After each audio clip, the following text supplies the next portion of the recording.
All right, hello there, Tracy Noriega, paying it forward to you on this Mindful Monday. Oh wow! So this is a bit of an experiment because I'm not sure how this is actually going to work out or if it will. But hey, isn't that kind of life? So I am here in the seed shack at Commandante Farms, where I'm doing some work exchange, and it was just making me think. I'm doing, what is it called? Seed starting. Seed starting. I'm doing the soil and getting all this stuff here. I'll show you a finished product because my hands are all dirty. Let's see. You see there? It looks like brownies, huh? I wish it were. But yeah, little seed starters to go ahead and begin propagating some yummy stuff. I have the very cool honor of being here on Comandante Farms. It's a little family farm just south of Espanola, New Mexico. And is it? It's they grow their own food. Toby, the woman, the lady, the queen of the castle, so to speak, in the farm, does lots of canning and lots of.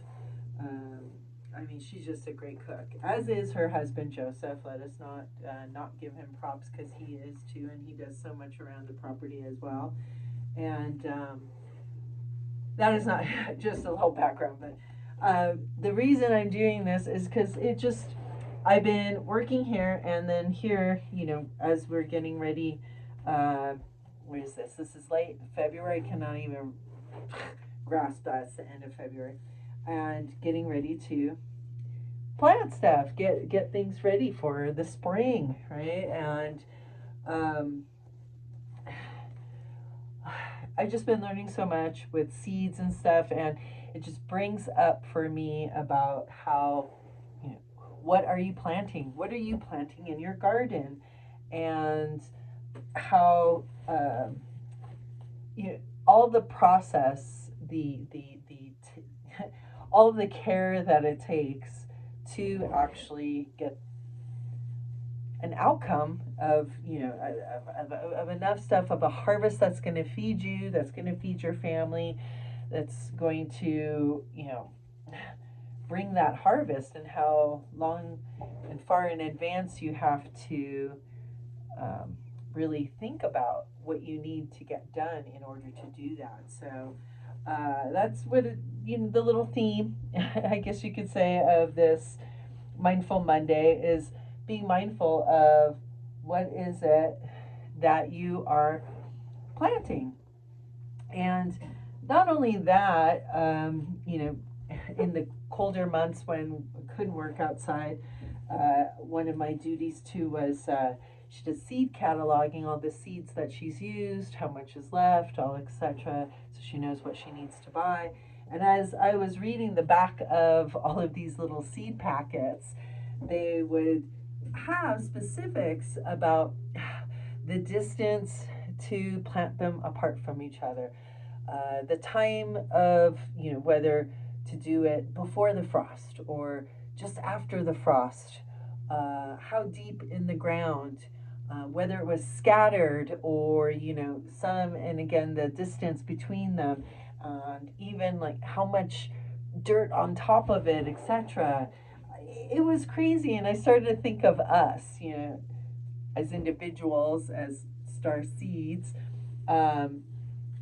like did maybe our little packet get lost about knowing? Because we ourselves have very peculiarities.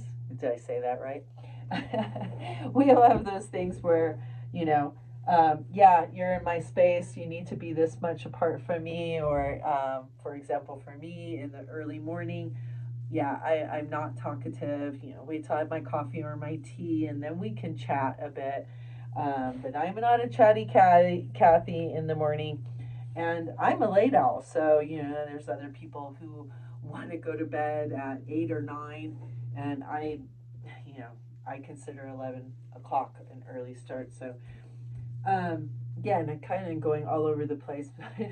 I'm just sitting here while I'm doing this in the seed shack, and all of these thoughts of us as seeds, ourselves, and what we need ourselves to germinate, how long that is, and even afterwards when we begin to sprout, when do we get transplanted? Like these are going to get sprouted, and then my earbud's leaving my ear.